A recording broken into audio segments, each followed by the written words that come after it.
What's up, everybody? This is the one. Yeah, I'm still a little bit under the weather, so there's still a small delay with my videos. But here we go.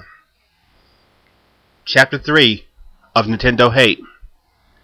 Video game sites, blogs, and reviews. Part 2.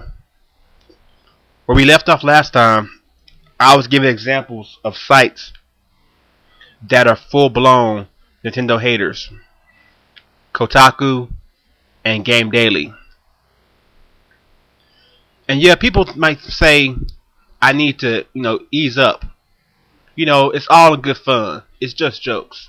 Have a damn sense of humor. Yeah, and they're right. In real life, an occasional joke every now and then is good for you. Make you laugh. Make it be not so serious. But man, when it's every single day from multiple sites, it really seems like it's a lot more than just poking fun at Nintendo. Here are a few more examples. E3 really opened my eyes to how the gaming media feel about Nintendo. During the whole entire presentation, they really didn't care what Nintendo had to show them. Even though Nintendo had quite a few surprises, it wasn't good enough for them. They've pretty much made up their mind that Nintendo isn't for them anymore. That Nintendo is for the so-called casual gamers. A term that I definitely believe the media created. Just like back in the day when Nintendo wasn't mature as the other consoles. They were the kiddie console. Since the beginning, Nintendo's purpose has been to bring gaming to everyone. So this idea that they will be the first ones to try to split the market in half by stating casual seems real fake to me. I have heard Nintendo say old gamers and new gamers. If you haven't played gaming before, we want to make you play games. We want to be your first, video game dealer.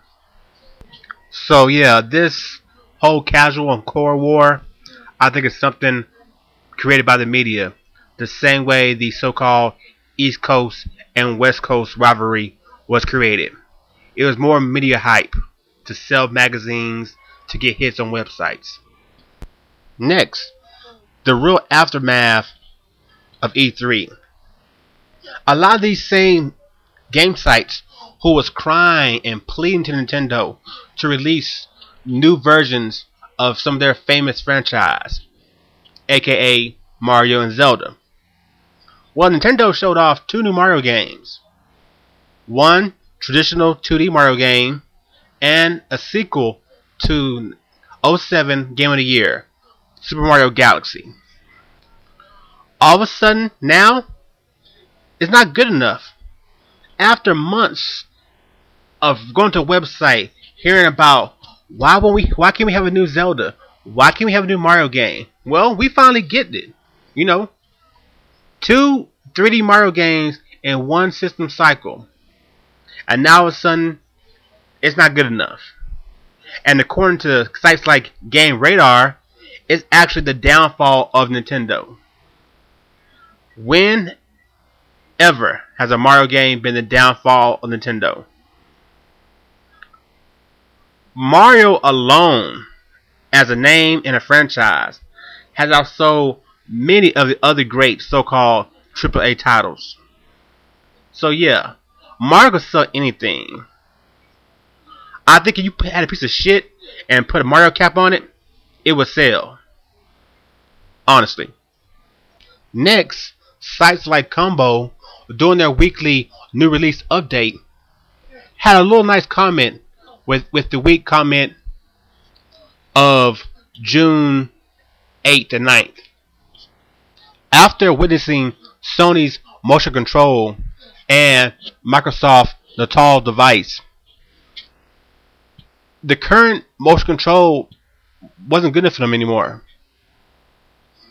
They actually stated in their new release update that after seeing the future, the present isn't that impressive.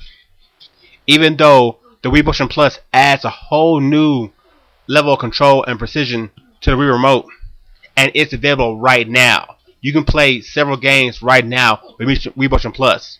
They would rather sit and twiddle their thumbs and wait for Microsoft and Sony to finally deliver on something.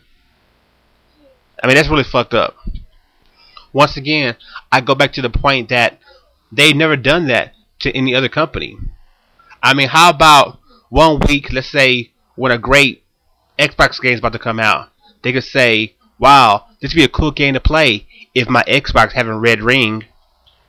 Or the same could be done for Sony. Let's say a week where something good for Sony comes out. How about, yeah, this is something to play if I could afford a PS3. See, there are ways to, pick fun at people. But when you do it, at least be fair. Fox News talk about being fair and balanced. But damn, they're the most one-sided news channel I've ever seen. And in the long run, it makes them look like hypocrites. Finally, it's the approach they use when reviewing games made for the Wii. Wii games are hardly ever reviewed on time, never thorough, and always given to somebody who particularly doesn't like the system or its games. So you're never ever given a fair review of a Wii game. There's always some beforehand bias already there. This really shows when one website will give a Wii game a score in the high 80s, and then another website will give the same Wii game a score in the low 60s. With reviews on two opposite ends of the spectrum, it really makes it hard for people who use reviews for their deciding factor if they're going to purchase a game or not. This is a real serious matter to me. But like I was saying, I'm under the weather right now, so I'm not as fiery, not as explosive as I want to be about this subject. Believe me, I wanted to be cussing up a storm, calling people names out, doing all that kind of stuff. But I just don't have the energy right now. Is there a way to fix it? Not really. Since there's no governing body that controls each individual website and tells them how they need to review games, how they need to act professional, how they need to show no bias towards certain game companies. They basically do what they want. They're all individuals. And in the end, individuals are going to do what they want to do and say what they want to say. Finally, in the next episode, the final chapter of Nintendo Hate, I'm going to show you why having biased website is a major problem and show you what they have created. Fanboys. Man, these fucking fanboys have gone to a whole nother level. They're not the fanboys of the yesteryear arguing about who was better, Mario or Sonic. Man, this shit now is ridiculous, and we're going to try to tackle this next time. See ya. Peace.